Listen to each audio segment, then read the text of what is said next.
नमस्कार। हिंदी की पाठशाला यूट्यूब चैनल में आपका स्वागत है। अब तक के क्लास में हम लोगों ने भक्ति काव्य धारा के अंतर्गत निर्गुण प्रेमाश्रयी या प्रेमाख्यान या प्रेम मार्गी काव्य धारा के अंतर्गत ये जाना कि सूफी शब्द की व्युत्पत्ति सफा सफ़ा या सूफ से हुई है और सूफी सिद्धांत या दर्शन यह है इश्क ए मजाजी से इश्क ए इलाही तक का सफ़र। और सूफी खानकाह में रहते हैं और उनके यहाँ जमात है और उस जमात में वे शरीयत के अनुसार चलते हुए प्रेम के पथ पर प्रेम, अहिंसा, त्याग और समर्पण के माध्यम से इश्क हकीकी यानी कि उस हकीकत तक पहुंचने का मार्ग प्रदर्शित करते हैं। हमने यह भी जाना कि सूफियों के मतों या सिद्धांतों के प्रचार के लिए प्रेमाख्यान या प्रेम काव्य लिखे गए और हमने ये देखा कि सूफी मत का आरंभ सूफी जगत में दूसरी मरियम कहलाने वाली प्रथम महिला सूफी राबिया से मिलता है,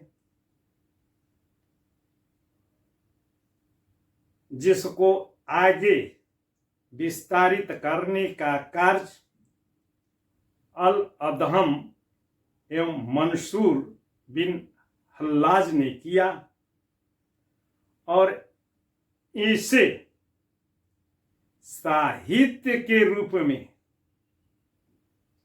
या काव्यमय बना करके जन जन के बीच प्रसारित करने का कार्य सूफी कवि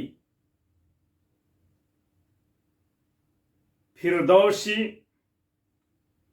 फरीदुद्दीन अत्तार, रूमी कौमिया और मोहम्मद हाफिज सिराजी ने किया।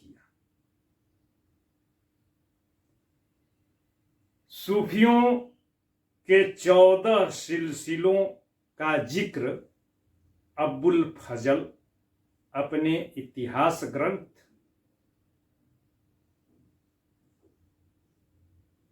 में करते हैं, अकबरनामा में। भारतवर्ष में 5 सिलसिले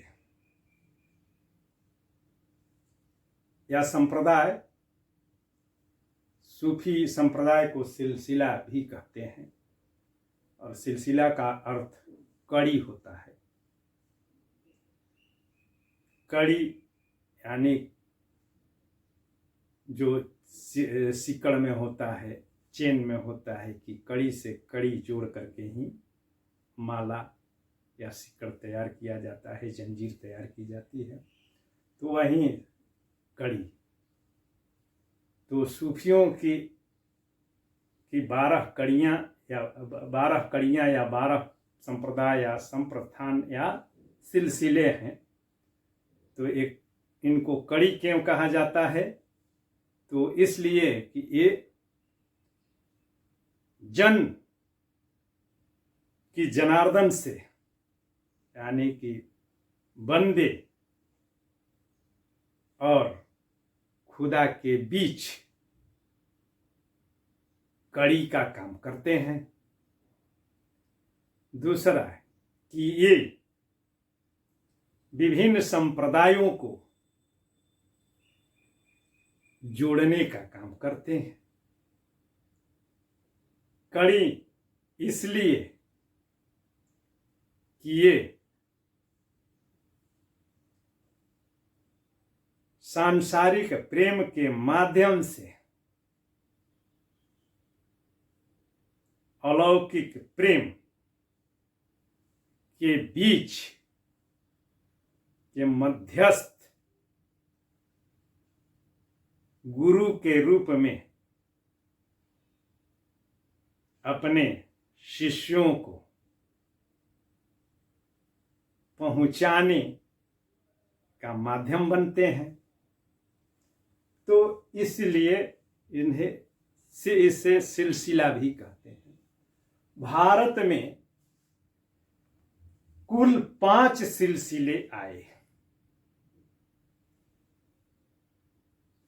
जिसमें सर्वाधिक महत्वपूर्ण 4 सिलसिले हुए।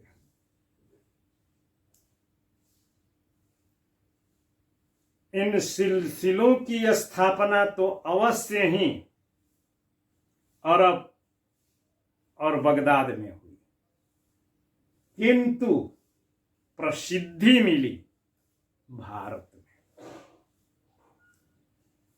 सूफियों के भारत में आने का सिलसिला आरंभ होता है महमूद गजनवी के आक्रमण के साथ।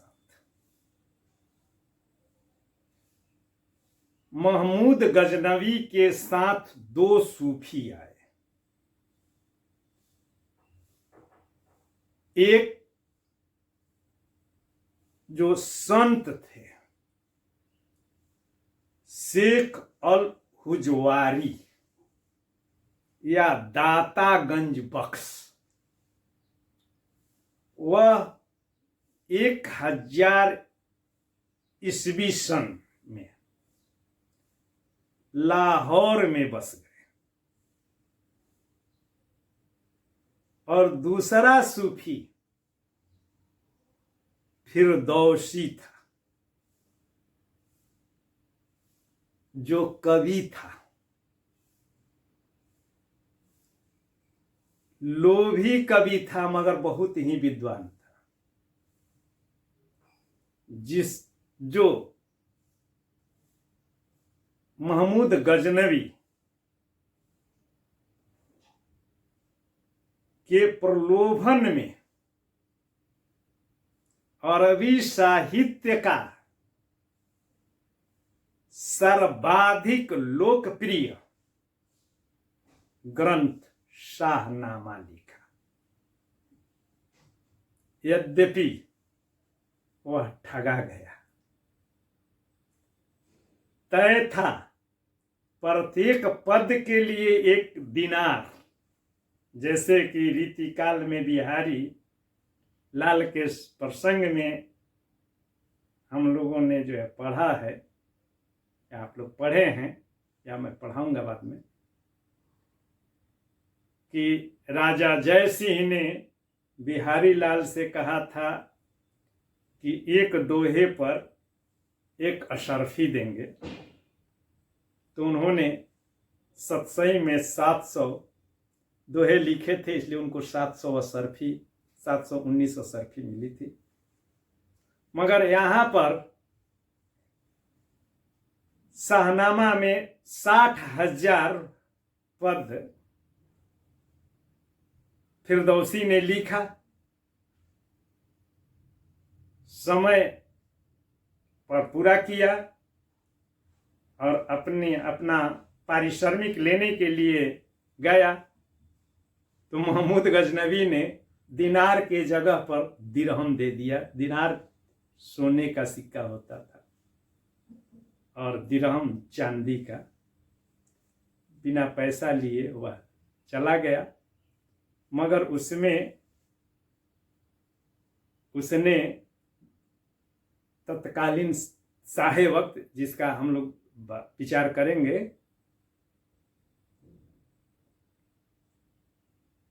की आलोचना करके चला गया और वह आलोचना इतना वायरल हुआ कि अंततः महमूद गजनवी को झुकना पड़ा और 60,000 दिनार उसके घर पर पहुंचाना पड़ा, यद्यपि उसकी बेटी ने लिया नहीं। तो उसी फिरदौसी ने भारत में आकर के सूफी सिद्धांत को साहित्य के रूप में यूसुफ जुलेखा की गढ़ी हुई प्रेम कथा के माध्यम से सूफी सिद्धांत का परिवर्तन भी किया। सूफी साहित्य परंपरा में हम लोग जब आगे बढ़े देखेंगे कि भारतवर्ष में सूफी प्रथम सूफी काव्य कौन है, तो जिस पर विचार होता है कि मुल्ला दाऊद का चंदायन है या मंझन और कुतुबन की मृगावती, इस पर हम लोग देखेंगे, विचार करेंगे। यद्यपि अधिकांश विद्वान कहते हैं कि मुल्ला दाऊद की चंदायन पहला सूफी काव्य है। तो वैसे ही विश्व साहित्य को पहला सूफी काव्य फिरदौसी ने दिया और उसमें सूफी काव्य की जो विशेषताएं हैं, कड़बक और मसनवी शैली, उसका उसने उपयोग किया। सही अर्थों में प्रचार करने के लिए सूफी सिद्धांत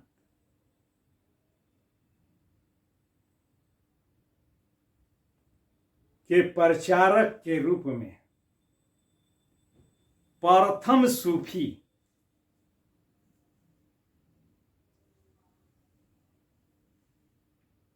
शेख मोइनुद्दीन चिश्ती है, जो 1192 में मोहम्मद गोरी के साथ आए। स्मरण रहे कि भारत में सूफी 1000 ईस्वी के आसपास आ गए हैं लाहौर में, मगर वे सिमटे रहे थे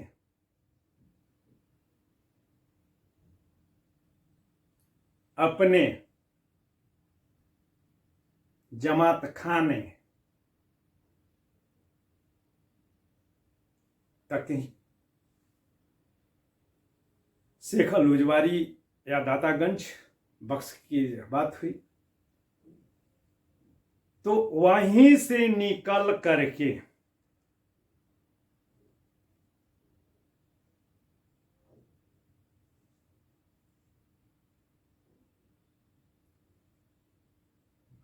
चिश्त, अफगानिस्तान में चिश्त नामक जो है स्थान है, वहां पर अबू इशाक सामी आए थे और अबू इशाक सामी ही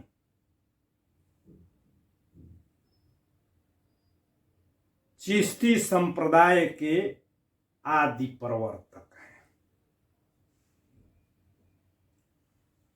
चूंकि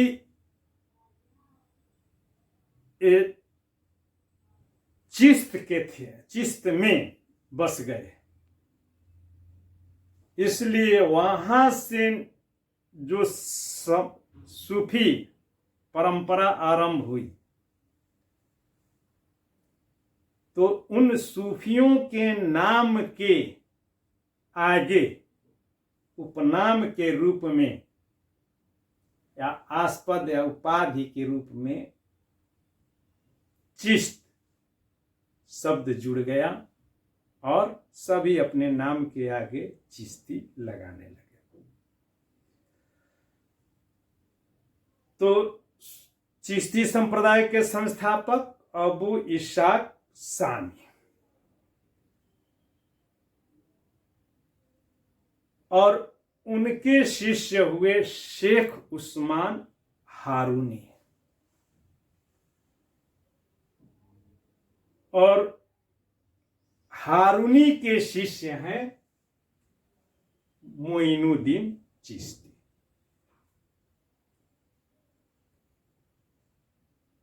और इनके शिष्य हुए कुतुबुद्दीन बख्तियार काकी। मोइनुद्दीन चिश्ती अजमेर शरीफ में, अजमेर में बस गए, इसलिए अजमेर का नाम ही पड़ गया अजमेर शरीफ, और वहीं पर इनकी दरगाह है, जिसको दरगाह शरीफ कहते हैं। ये राजनीति से राजा यानी कि सुल्तान के साथ अवश्य ही आए, मगर राजनीति से दूर रहे, और मगर इन्हीं के शिष्य हुए कुतुबुद्दीन बख्तियार काकी, और पूरे चिश्ती संप्रदाय में एक यही कुतुबुद्दीन बख्तियार काकी और उनके शिष्य फरीदुद्दीन गेजे शंकर या गंजे शक्कर, दो सूफी हुए जो सत्ता के नजदीक रहे। अन्यथा सभी चिश्तियों का सुल्तानों से संघर्ष चलते रहा। यद्यपि सभी सूफी, चिश्ती सूफी तत्कालीन सुल्तानों के और सल्तनत काल के विघटन के बाद मुगलों के बीच लोकप्रिय रहे, मगर सत्ता से दूर रहे। कुतुबुद्दीन बख्तियार काकी का महत्व इस बात को लेकर के है कि जो कुतुब मीनार है, वह कुतुब मीनार इन्हीं को समर्पित है, जिससे कुतुबुद्दीन ऐबक ने बनवाया था। अक्सर भ्रम होता है विद्यार्थियों को,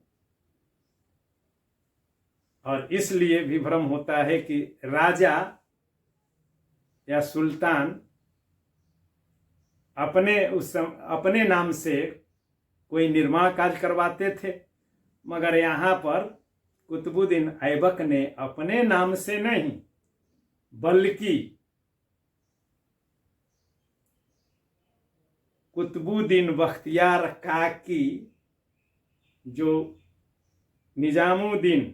मोइनुद्दीन चिश्ती के शिष्य थे, उनको समर्पित किया। एक भ्रम और होता है, कुतुबुद्दीन बख्तियार काकी और कुतुबुद्दीन बख्तियार खिलजी, उसका भी नाम कुतुबुद्दीन ही है, कुतुबुद्दीन बख्तियार, मगर काकी के जगह पर खिलजी है। तो वह बख्तियार खिलजी और इस बख्तियार काकी में अंतर है। वह आक्रांता था, विध्वंसक था, उसी ने नालंदा के बौद्ध विहार को तहस नहस करके भारत को अपूरणीय क्षति पहुंचाई थी। समझ में आ ही गया होगा कि तीनों में अंतर है। तो कुतुबुद्दीन बख्तियार काकी के शिष्य हुए फरीदुद्दीन गेजे शंकर, जिनको बाबा फरीद के नाम से भी जाना जाता है, और चिश्ती संप्रदाय का सर्वाधिक प्रचार इन्हीं के काल में मिला, और इन्होंने ही चिश्ती संप्रदाय को भारत में लोकप्रिय बनाया। और ये इतने लोकप्रिय हुए कि इनके उपदेशों को सिखों के गुरु अर्जुन देव ने गुरु ग्रंथ साहिब में संकलित करवाया।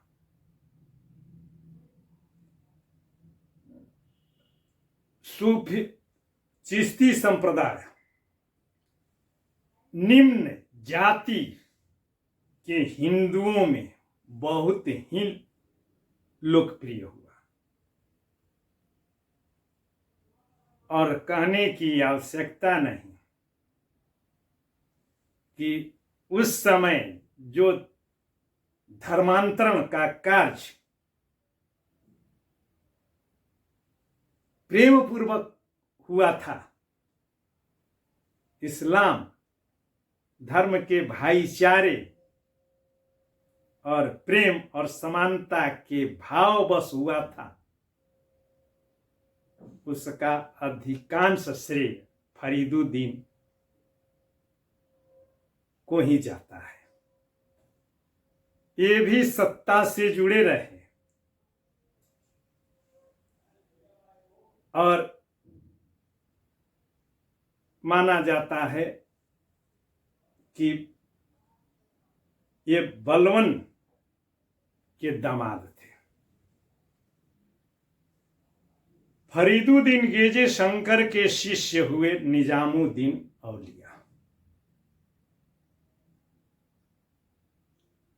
और औलिया वास्तव में चिश्ती संप्रदाय के सूफियों में अव्वल दर्जे के सूफी सिद्ध हुए। ये कभी किसी दरबार में नहीं गए, ये आजीवन अविवाहित रहे,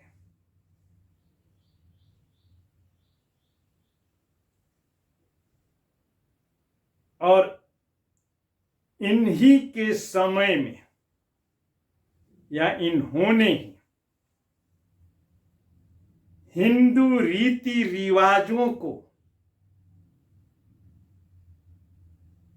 जो शरीयत के विरुद्ध थे, जैसे योग, प्राणायाम और संगीत, उसको अपनाया। और इसी कारण से चिश्ती सिलसिला ही नहीं वरन सूफियों के अन्य सिलसिले भी कट्टर मुसलमानों के विरोधी बने। स्थिति आज भी यहां तक है कि जिस अरब में यह सिद्धांत उपजा, वहां पर अगर कोई अपने को सूफी कह दे तो उसका सर धड़ से अलग कर दिया जाता है, बहुत ही हिकारत की नजर से देखा जाता है।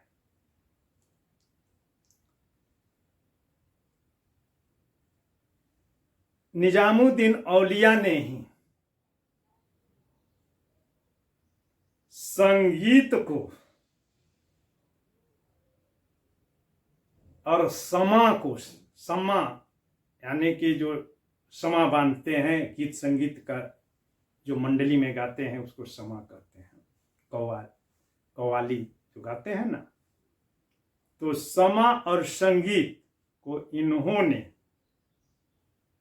हकीकत तक पहुंचने का सरल मार्ग बतलाया।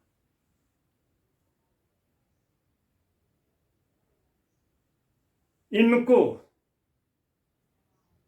और इनकी लोकप्रियता के कारण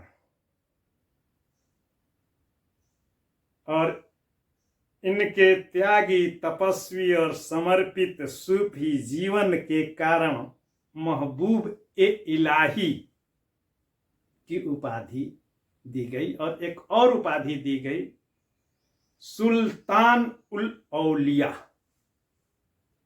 यानी कि सूफियों के सुल्तान की उपाधि दी गई।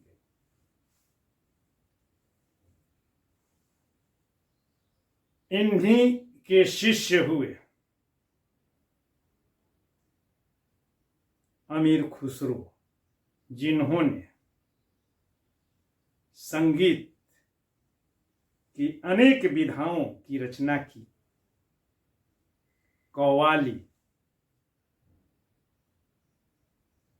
और सितार का आविष्कार किए, खड़ी बोली हिंदी के आदि प्रयोक्ता हुए।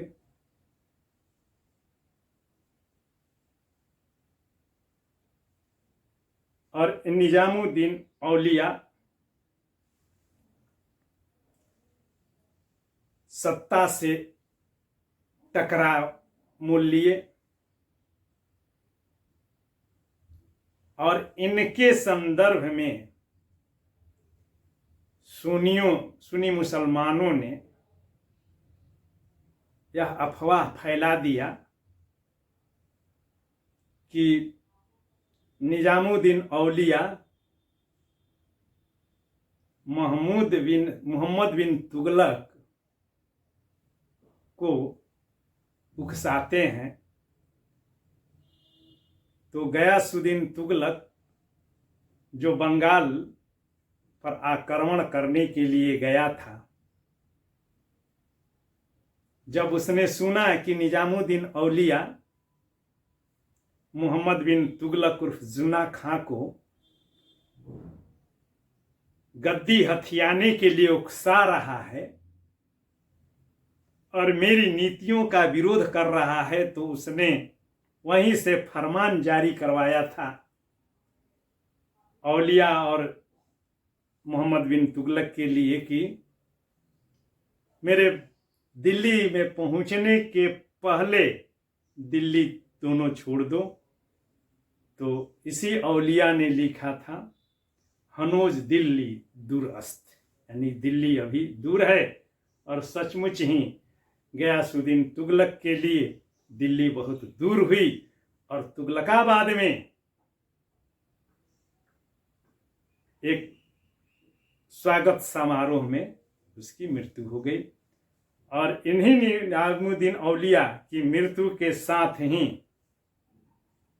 तूतिए हिंद कहे जाने वाले अमीर खुसरो के प्राण भी, चूंकि निजामुद्दीन औलिया की भक्ति में रचे बसे थे, निजामुद्दीन औलिया के 100 के समीप ही अपने भी प्राण त्याग दिए, ये कहते हुए, गोरी सोवै सेज पर मुख पे डारे केस, चल खुसरो घर आपने रैन भैया देश। इन निजामुद्दीन औलिया के शिष्य हुए शेख सिराजुद्दीन एवं शेख बुरहानुद्दीन। और शेख सिराजुद्दीन एवं बुरहानुद्दीन को मोहम्मद बिन तुगलक जब दिल्ली से राजधानी दौलताबाद कर रहा था तो इन दोनों को पकड़ करके दौलताबाद लेते गया था। और वहीं दौलताबाद में ये यानी कि बुरहानुद्दीन और उनके शिष्य नसीरुद्दीन चिश्ती ने सूफी संप्रदाय को दक्षिण भारत तक पहुंचाया। और नसीरुद्दीन के शिष्य हुए ख्वाजा सैयद गेसु दराज, जिनको बंदा नवाज भी कहते हैं। और ये तुगलकों से बहुत दूरी बनाए रखे, सत्ता से बहुत दूर रहे। एक तरह से इनके गुरु के गुरु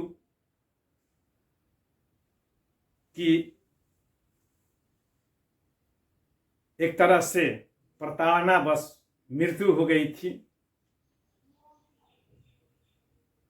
तो इन्होंने ही फिरोज शाह तुगलक जब इन्हें दरबार में बुलाया तो इन्होंने कहा कि जो है हम दरबार में क्या जाएंगे, अगर सुल्तान खुद चल करके आ जाए तो मेरे घर में 2 दरवाजे हैं,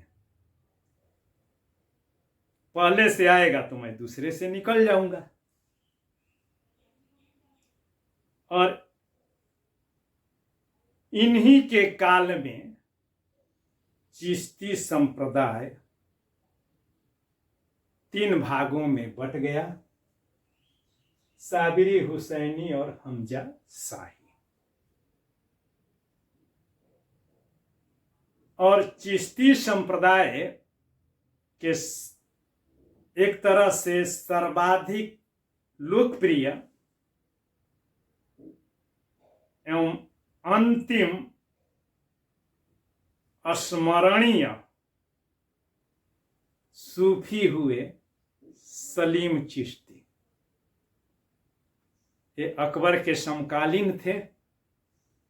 और जोधाबाई को जब बेटा नहीं हो रहा था तो अकबर फतेहपुर में गया था और वहां पर सलीम चिश्ती के पास वह गया और वहां पर दुआ मांगी तो पुत्र हुआ सलीम उर्फ शेखू बाबा उर्फ जहांगीर। तो मुख्य रूप से ये चिश्ती सिलसिला हुआ। उसके बाद दूसरा महत्वपूर्ण सिलसिला हुआ सुहरावर्दी। इसकी स्थापना बगदाद में शहाबुद्दीन सुहरावर्दी ने की थी और भारत में इल्तुतमिश या अल्तमश के समय में बहाउद्दीन जकारिया ने इसकी स्थापना की। और ये सुहरावर्दी सत्ता से घनिष्ठ रूप से जो है जुड़े रहे, क्योंकि इनका मकसद ही था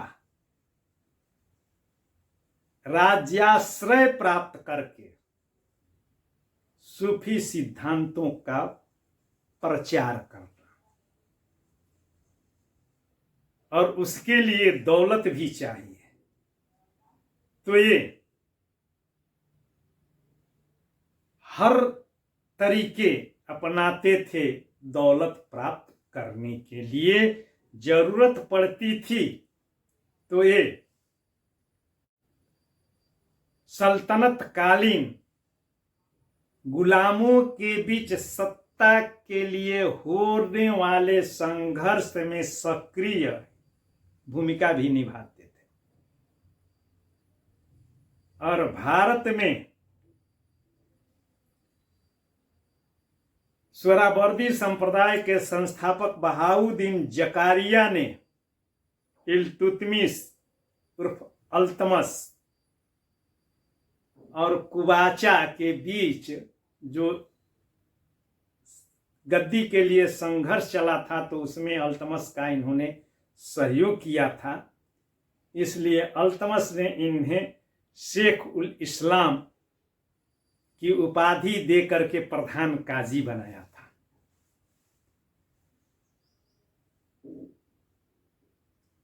शुरुआत में ही मैं बता चुका हूं, अब चर्चा हुई है फिरदौसी की, तो वो फिरदौसी इसी सोहरावर्दी संप्रदाय या सिलसिला का था। सोहरावर्दी सिलसिलों में सर्वाधिक लोकप्रिय हुए शेख रुकनुद्दीन, और इन्हीं के समय में सोहरावर्दी सिलसिला पूरे भारत में कमोबेश फैला। यद्यपि ये लाहौर, राजस्थान तक ही ये लोग सिमटे रहे और उत्तर प्रदेश के कुछ हिस्से में। और इसमें एक और प्रसिद्ध सूफी हुए संत शेख मूसा, और ये संत शेख मूसा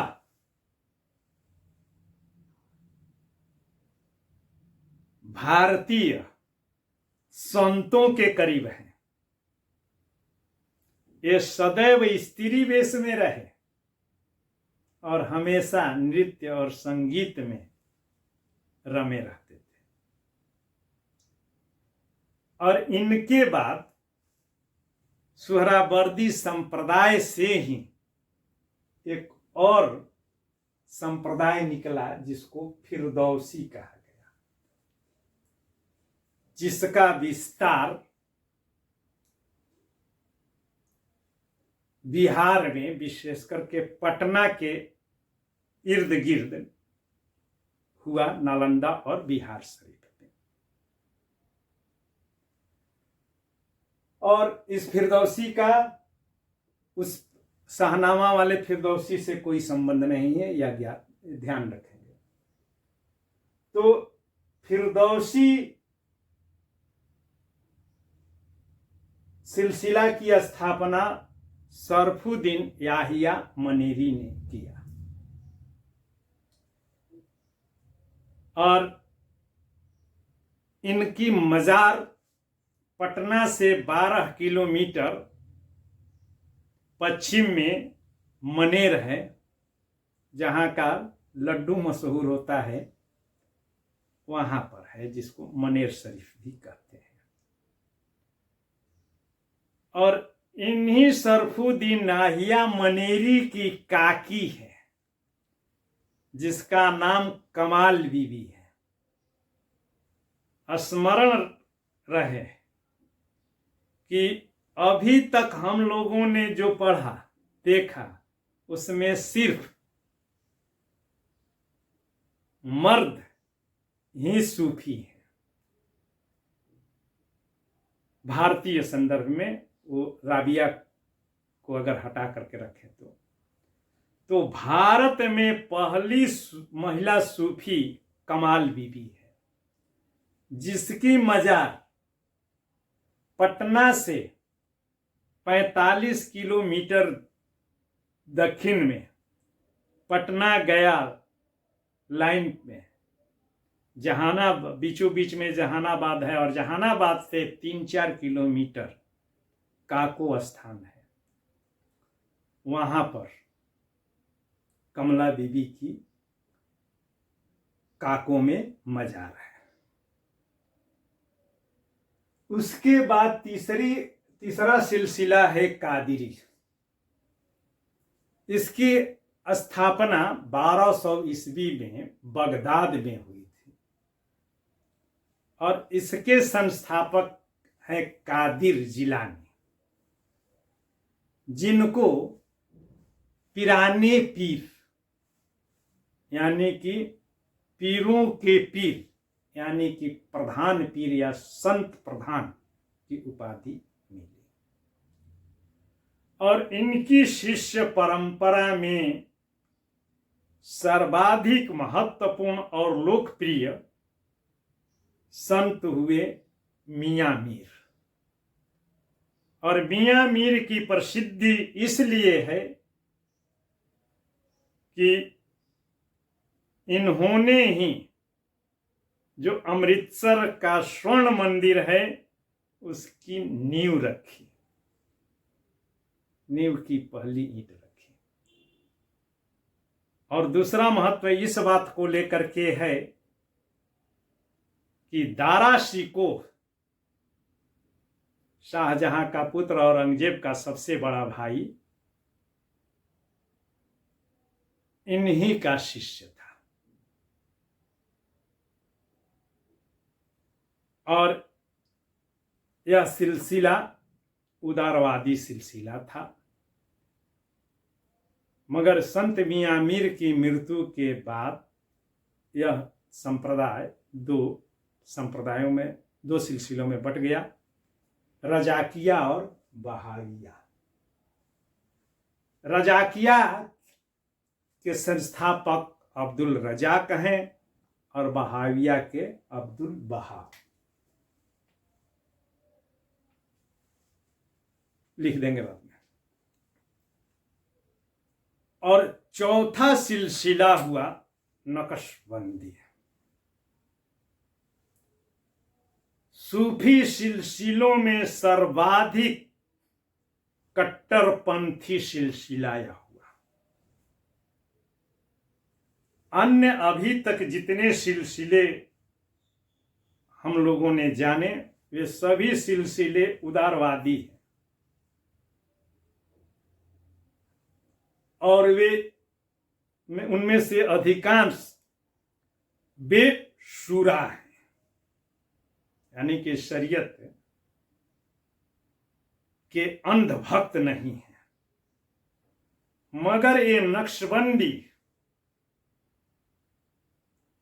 शरीयत के विरुद्ध जाने और बोलने वाले को बर्दाश्त नहीं करते हैं। सबसे कट्टर सिलसिला यह है। और इसकी स्थापना बहाउद्दीन नक्शबंद ने की थी और इनके शिष्य हुए बक्की बिल्लाह। बाकी भी कहते हैं बाकी बिल्लाह, यद्यपि लिखा जाता है बक्की बिल्लाह। और ये शांति साधना के लिए शांति या मौन को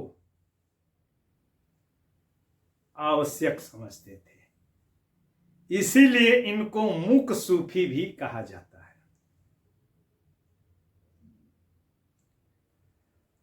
और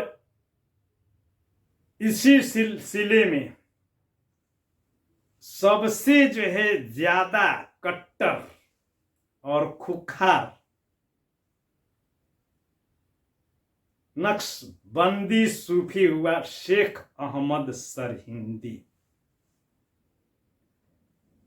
इसी शेख सरहिंदी ने अकबर के द्वारा स्थापित इबादत खाना और उसमें सर्वधर्म संभाव की जो बात होती थी उसका वह प्रखर जो है विरोधी था, जिसको जहांगीर ने कैद भी कर लिया था। यानी कि भारतवर्ष में जो सूफी संप्रदाय हैं उसमें कैदी होने वाला पहला सूफी शेख अहमद सरहिंदी है।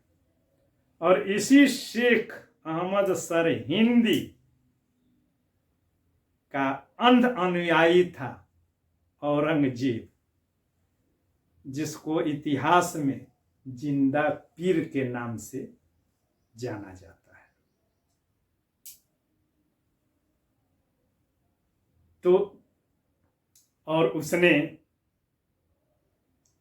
उदारवादी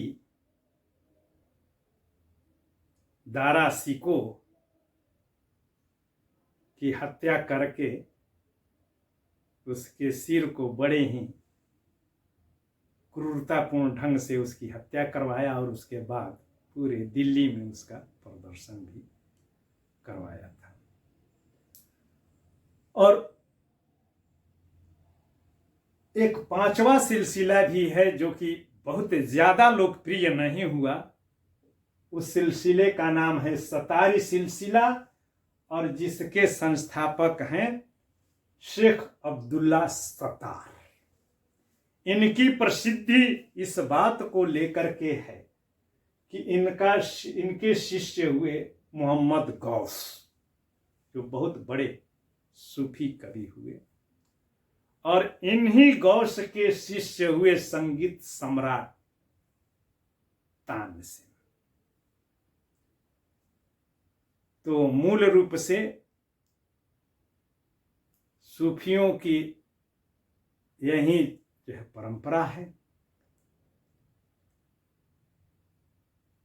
आरंभ में ही मैं कहा कि 2-3 दिन का मैं ब्रेक ले रहा हूं हिंदी साहित्य का इतिहास से, कारण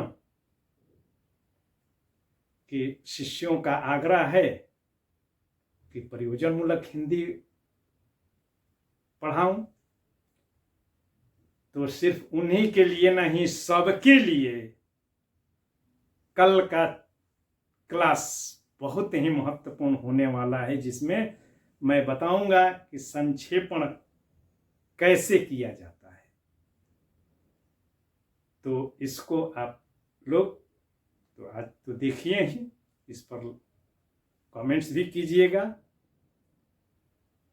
सब्सक्राइब भी कीजिएगा और अपने मित्रों के बीच शेयर जरूर कीजिएगा, जिससे कि कल का जो चैप्टर है संक्षेपण, जो 8वीं क्लास से शुरू होता है और हर परीक्षा में अनिवार्य होता है,